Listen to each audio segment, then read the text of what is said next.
اعوذ باللہ من الشیطان الرجیم بسم اللہ الرحمن الرحیم وَإِذَا مَرِضْتُ فَهُوَ يَشْفِينِ صدق اللہ العظیم۔ آج کا جو ٹاپک میں نے لیا ہوں یہ چینی طب ہے۔ چینی طب بہت پرانی ہونے کی وجہ سے اور علم و فن کے ماہر ہونے کی وجہ سے پوری دنیا کے اندر آج بھی پوری دنیا میں مشہور ہے۔ اسی طریقے سے علمی و فنی شعور ان کا کافی چینی لوگوں کا کافی شعور ہونے کی وجہ سے علم جتنا تحقیق وہ کرتے تھے تو انہوں نے تحقیق کسی ایک شعبے کے اندر نہیں کی بلکہ ہر شعبے کے اندر انہوں نے تحقیق کی، اور ایک طب کے شعبے میں بھی انہوں نے تحقیق کی، اور تحقیق کرنے کے بعد اس شعبے کو نام دیا ہے چینی طب کا، کہ یہ ان کا جو طریقہ علاج ہے، ان کی طریقے کی بنیاد جو پڑی وہ 3000 BC کے آس پاس پڑی، اور چینی طب نے پہلے سے ہی مذہبی عقائد اور توہمات کے اوپر اپنی طب کو نہیں کیا، بلکہ ان کے جو طب کے ماننے والے تھے، جو علاج کرنے والے اطباء تھے، جو اس وقت کے ڈاکٹر تھے، انہوں نے یہ کیا کہ اس کے اوپر تحقیق کی، اطباؤں نے تحقیق کی، اور طب کے اندر تحقیق کرنے کے بعد اس وقت سے ہی انہوں نے کیا کیا کہ اپنے نظریات کو پیش کیے، لوگوں کے سامنے بتائے، اور ان کی ابتدا یہ تھی کہ انہوں نے اپنے مذہبی عقائد کو نہیں استعمال کیا طب میں، بلکہ مرض کس وجہ سے ہو رہا ہے، اس کا علاج کیا کرنا چاہیے، اس طریقے سے انہوں نے تحقیق کی، اور تحقیق کرنے کے بعد کہ ہر کسی طبیب کا اپنا ایک الگ منفرد نظریہ تھا، وہ اپنے اپنے طریقے سے تحقیق کرتا تھا اور علاج کرتا تھا۔ اسی طریقے سے الگ الگ اطباؤں کے الگ الگ نظریات تھے، اور بہت پرانے وقت سے ہی انہوں نے جس چیز میں تحقیق کی اس چیز کو اپنی کتابوں کے اندر قلم بند کیا۔ پھر یہ ہوا کہ اس وقت کے جو اطباء تھے، جو ڈاکٹر تھے، انہوں نے اپنے اپنے نظریے پیش کیے، لیکن ان کے اندر 4 ڈاکٹر ہیں، لیکن جن میں سے 3 ڈاکٹر سب سے اہم ہیں۔ سب سے پہلا ہے فوسائی کا نظریہ، فوسائی کا نظریہ، پھر دوسرا ہے شین ننگ کا نظریہ، تیسرا ہے ہانگ ٹی کا نظریہ۔ یہ نظریے اہم ہے۔ آئیے سب سے پہلے ہم فوسائی کا نظریہ پڑھتے ہیں، جس کو یونگ یین کا نظریہ کہا جاتا ہے۔ سب سے پہلے فوسائی کا نظریہ بہت اہمیت کا حامل ہے، 10 مارک میں بھی کوشچن آ سکتا ہے کہ چینی طب کو ڈیفائن کرتے ہوئے فوسائی کے نظریے کو بتائیے، یا فوسائی کے نظریے کو ڈیفائن کریے۔ فوسائی کا نظریہ کیا تھا کہ فوسائی نے اس وقت ایک تحقیق کی اور ایک ریسرچ کی، اور اس نے بتایا کہ کائنات کی جتنی بھی چیزیں ہیں، جتنی بھی اجزاء دنیا میں پائے جاتے ہیں، جتنی بھی شے ہے، جو بھی چیزیں پائی جاتی ہے، ہر شے 2 چیزوں سے یعنی 2 قوتوں سے متضاد ہے۔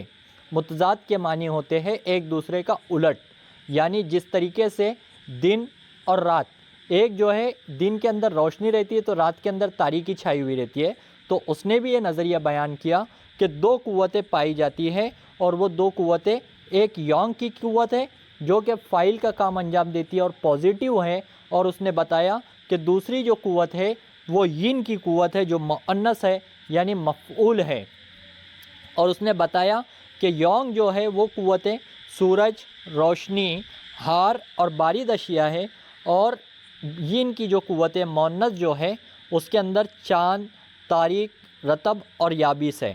اسی طریقے سے پھر اس نے یہ نظریہ پیش کیا کہ اسی طریقے سے یہ نظریہ بتایا کہ انسانی بدن کے اندر یہ قوتیں پائی جاتی ہے، اور ینگ اور یونگ اور ین کا نظریہ یہ بتایا کہ اگر یہ دونوں قوتیں اعتدال پر رہے گی، یعنی جتنا یونگ ہے اتنا ہی ین اگر رہے گی، تو یہ دونوں قوتیں اعتدال پر ہونے کی وجہ سے انسانی بدن میں صحت برقرار رہے گی، اور یہ دونوں قوتیں اگر خلل پیدا ہو جاتا ہے تو انسانی بدن کے اندر کیا مرض لاحق ہوگا۔ اس کے بعد یہ ہوا کہ پھر اس نے ایک نظریہ اور بتایا کہ مادے کا کام شے کو بنانے میں کیا ہوتا ہے، کہ یہ تو اندر جو اندرونی قوتیں ہیں وہ قوتیں الگ ہیں، لیکن ان قوتوں کے ساتھ انسانی بدن کے اندر مادے کا جو کام کرتی ہے، شے کو بنانے میں جو کام کرتی ہے، وہ قوتیں 5 ہے، وہ چیزیں 5 ہے۔ تو اس نے بتایا کہ پانی، مٹی، لکڑی، آگ اور دھات، یہ وہ قوتیں ہیں جو شے کو بنانے میں مدد کرتی ہے، ہیلپ کرتی ہے۔ اسی طریقے سے yin اور yang کے نظریے کے بعد اس نے یہ بتایا. پھر جو ہے پیک ہوا کر کے میں نے ہیڈنگ ڈالا ہوں. اس نے کیا بتایا کہ کسی بھی چیز کے اندر یانگ اور ین کے جو مادے ہوتے ہیں اس پر اثر ہوتی ہے کون سی قوت؟ وہ قوت ہے پیکو کی قوت. پھر اس نے بتایا کہ پی کے معنی آرٹ کے ہوتے ہیں اور قوا کے معنی حالت کے ہوتے ہیں. یعنی کسی بھی چیز کو اگر اثر انداز کرنے والی اگر کوئی قوتیں ہیں تو وہ 8 حالتیں جو ہے اثر انداز کرتی ہیں. یعنی 8 حالتوں سے جو ہے کوئی بھی چیز اثر انداز ہوتی ہے. یہ جو نظریہ تھا یہ فوسائی کا نظریہ تھا. پھر اس نے بتایا کہ یونگ ین تناسب میں اگر رہا، اعتدال میں رہا تو کیا ہوگی؟ صحت ہوگی، اور تناسب میں اگر نہیں رہا تو مرض لاحق ہوگا. یہاں پر میں نے فوسائی کا نظریہ شارٹ سے آپ کو ڈیفائن کرنے کی کوشش کیا ہوں کیونکہ یہ بہت لانگ ہے، بس اس کو سمجھانا اہمیت کا حامل ہے. پھر آتا ہے شیننگ کا نظریہ. شیننگ کا نظریہ کیا ہے کہ شیننگ نے جو ہے ایک کتاب لکھی. کتاب کو جو ہے پینساؤ کا نام دیا گیا، اور پینساؤ جو ہے یہ اس وقت جو ہے جڑی بوٹیوں کے اوپر، مفرد ادویاؤں کے اوپر لکھی ہوئی کتابیں ہیں. اب آئیے ہم شیننگ کے بارے میں سب سے پہلے شیننگ کا تعارف دیکھتے ہیں. تو تعارف کر کے ہیڈنگ ڈالنا ہے کہ چینی طب کا جو بابائے طب تھا، یعنی اول جس کو مانتے ہیں بابا، جس کو مانتے ہیں، جس کو سب سے زیادہ اہمیت دیتے ہیں، وہ شیننگ کو دیتے ہیں. یہ شیننگ کون تھا؟ شیننگ جو ہے یہ ایک بادشاہ تھا، اور 2800 BC کا جو ہے یہ بادشاہ تھا جس کو شہنشاہ سرخ کے نام سے جانا جاتا ہے. اسی شہنشاہ سرخ کے نام سے جو ہے اس کو جانا جاتا تھا. اسی طریقے سے یہ جو تھا یہ ماہر ادویہ تھا، یعنی ادویہ کے اندر اس نے مہارت حاصل کی تھی اور یہ دواؤں کے ذریعے علاج کیا کرتا تھا. اس کو سینکڑوں جڑی بوٹیوں پر جو ہے اس نے تجربات کیے، تحقیق کی، اور تحقیق کرنے کے بعد جو ہے اس کو علاج کے اندر اس کا استعمال کیا. اسی طریقے سے اس نے زہر کو چکھا، زہر کا ٹیسٹ کیا، اور ٹیسٹ کرنے کے بعد اس کو اپنی کتاب کے اندر لکھا، اور اس کے اوپر پھر تحقیق کی، اور اس نے ادویات کے اوپر ایک کتاب لکھی جس کو پینساؤ کا نام دیا گیا. اب پینساؤ ہے کیا؟ ایک کتاب پینساؤ جو ہے جس کے اندر 365 جو ہے دوائیں موجود ہے، اور اس کو 3 درجات کے اندر تقسیم کیا گیا ہے. سب سے پہلا جو درجہ ہے وہ برتر ہے. دوسرا درجہ برتر کے اندر 120 دوائیں ہیں جو غیر سمی ہیں. غیر سمی ہیں کہتے ہیں نان پوائزنس دوائیں. اور شباب آور ہے، یعنی شباب آور کہتے ہیں کہ جو بھی سیکچول وغیرہ کی جو دوائیں ہیں وہ اس کے اندر لکھی ہوئی ہے. دوسری چیز کہ اوسط درجہ، اس کے اندر 120 دوائیں ہیں جو 120 دواؤں کا ذکر لکھا ہوا ہے. تیسرا ہے کہ ادنا درجہ جس کے اندر 125 دوائیں ہیں جو دفع مرض کے اوپر لکھے گئے ہیں. اس کے بعد اسی نے اپنی کتاب کے اندر علاج بالابر یعنی ایکوپنچر کے تعلق سے 365 پوائنٹ جو ہے وہ ڈیفائن کیا ہے. اس کے بعد جو ہے اس نے بتایا اپنی کتاب کے اندر، اس نے 5 عدد کی اہمیت دی، اور اس نے بتایا کہ وہ 5 عدد کیا ہے. شیننگ نے جو ہے بتایا ہے کہ مادے بھی 5 ہوتے ہیں، روحانیت بھی 5 ہوتی ہے، خوشبوئیں بھی 5 ہوتی ہیں، رطوبت بھی 5 ہوتی ہیں، اور اگر تکلیفیں آ رہی ہیں وہ بھی 5 ہوتی ہے، اور اس کے علاوہ جتنی بھی چیزیں ہیں ہر چیز جو ہے وہ 5 ہوتی ہے. اس طریقے سے اس کا نظریہ ہے. اس کے بعد اگلا جو نظریہ ہے وہ ہے ہانگ ٹی کا. ہانگ ٹی کا نظریہ کیا ہے؟ تو یہاں پر ایک چیز یہ کوشچن پوچھ سکتا ہے کہ یلو ایمپائر یا پھر ریڈ ایمپائر کس کو کہا جاتا ہے؟ یعنی سرخ جو ہے شہنشاہ سرخ، یا سرخ شہنشاہ، یا زرد شہنشاہ، شہنشاہ زرد کے نام سے یہ کوشچن آ سکتا ہے. تو ہانگ ٹی جو ہے یہ بھی ایک بادشاہ تھا جس کا زمانہ حیات 2599 سے لے کر 2691 BC کا تھا. اور اس نے کیا کیا کہ اس کو اس وقت جو ہے شہنشاہ زرد یعنی یلو ایمپائر کے نام سے جانا جاتا تھا. ہانگ ٹی کو اس نے ایک کتاب لکھی جس کو نیچنگ کے نام سے جانا جاتا ہے، جس کے اندر 4 اہم طریقے جو ہے وہ لکھے ہوئے تھے. جس کے اندر سب سے پہلا کہ مریض کا جو ہے معائنہ کرنا، کہ مریض کو دیکھنا، معائنہ کرنا کہ کیا اس کو بیماری ہے. دوسرا کہ مریض اگر اپنا حال سنائے تو حال کو مکمل سننا، یعنی اس کی ہسٹری کو مکمل سننا. تیسرا کہ مریض سے جو ہے کوشچن کرنا.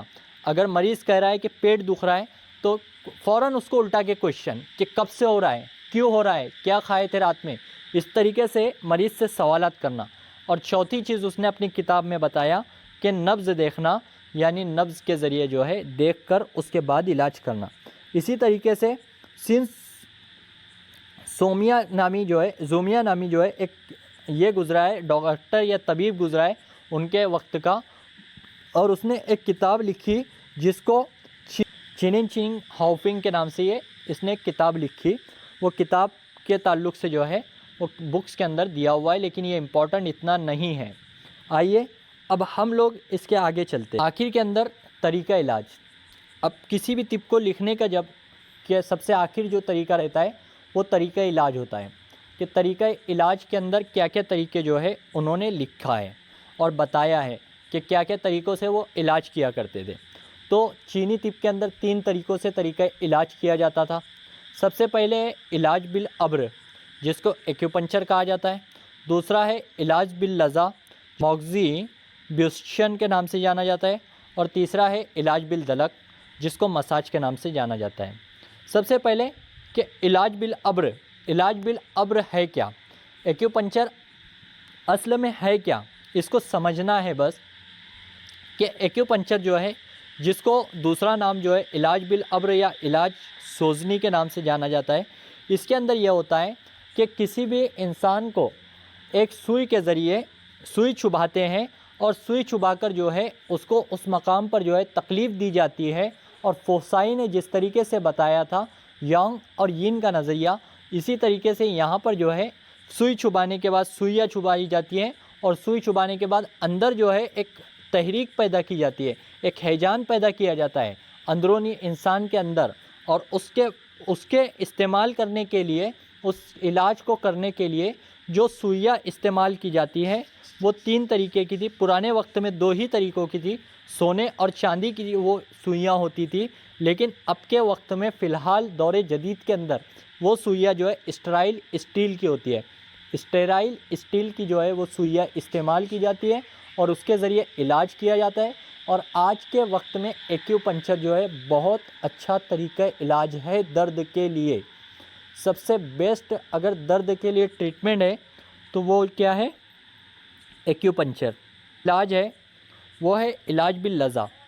علاج باللذا کیا ہے, ایکیوپنچر ہے اسی طریقے سے سیم اس کا بھی میٹر دیا ہوا ہے, لیکن علاج بالابر کی طرح ہی پورا مواد اس کا ہے.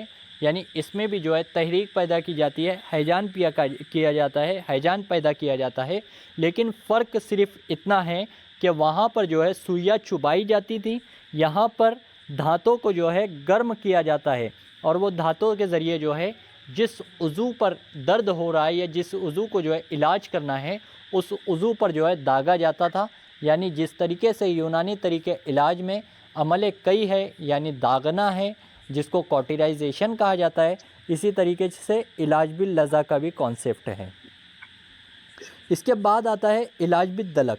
علاج بالدلک ہے کیا, کثیر الاستعمال, یعنی یہ سب سے زیادہ جو ہے استعمال کی جانے والی, کثیر الاستعمال یعنی سب سے زیادہ استعمال کی جانے والی جو علاج تھا وہ ہے علاج بالدلک, جو کہ جس کا کانسیپٹ یونانی کے اندر بھی ہے. یونانی کے اندر اس کو علاج بالتدبیر کے اندر ڈالا گیا ہے, جس کے اندر بہت ساری اقسام ہے یونانی کے اندر.